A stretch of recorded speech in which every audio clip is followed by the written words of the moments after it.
Hi everyone, Jeanette here with Vivo Vintage Designs. If you watched my previous video, you saw that I made a snowflake with masking fluid and ink, and I've been obsessed with it. So last night while I was laying in bed, a thought occurred to me, and I couldn't wait to experiment this morning, so I thought I'd share it with you. Let me start by saying that all the products used in this video will be listed in the description box just below the video, so please take a look. If you have any questions, leave them in the comments. And if you haven't done so already, hit that subscribe button. And if you would like to receive notifications when I post a new video, click on the bell. Alright, so I'm working on Kirkland photo paper. And what I've done is cut it into quarters, and now I'm just putting different color inks down on the paper, and I'm trying to keep the ink in the center because I will be using a cup to trace the circle later on. And the colors that I used were red, yellow, blue, and green.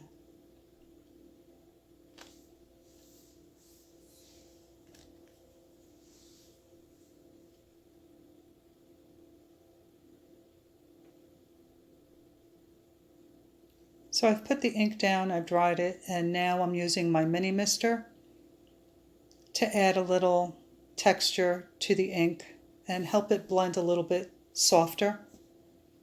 And the areas that I don't want to respray, I cover with my hand.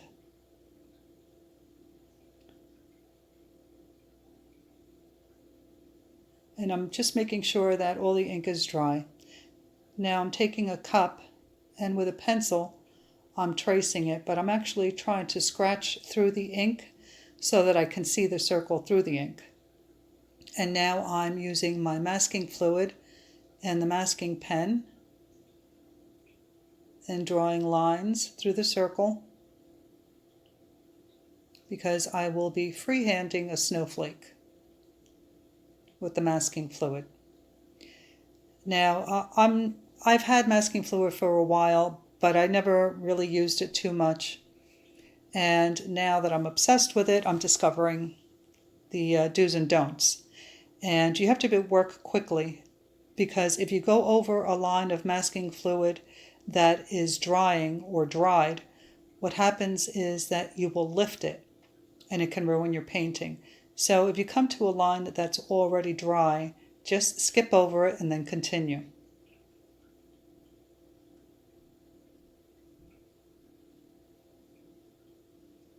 And I'll let you know that it was kind of difficult to see where the masking fluid was through the color of the ink. But if you tilt the paper into the light, which I did not do, you can kind of see the sheen of the masking fluid, so you can see if you've missed an area or perhaps need to add more to your design. But in the end, you'll see that I actually missed a spot. But this was just an experiment. So next time I'll be more careful. So I've drawn my snowflake with the masking fluid, and now I'm just using my dryer on the low setting to make sure that the masking fluid is dry. Now you can let it dry on its own, walk away and go do something else and come back to it, but do make sure that it's completely dry.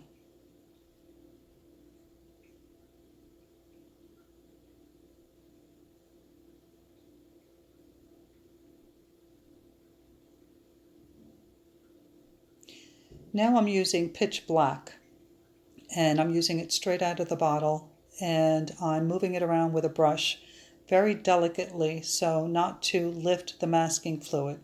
So you have to be careful. And of course you don't have to use pitch black, you can use whatever color you like.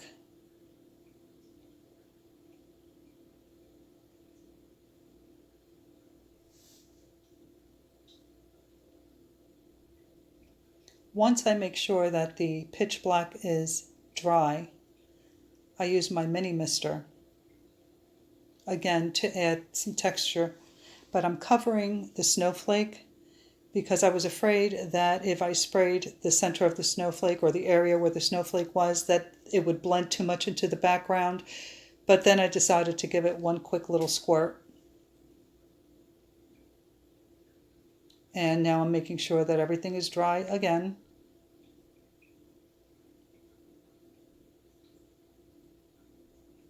And now here's the fun part, peeling off the masking fluid.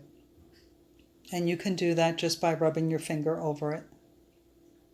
But do make sure that everything is dry, because if it's not, as you're rubbing, you can rub the black onto the area that you had masked off and peeled the masking fluid from. That was a mouthful.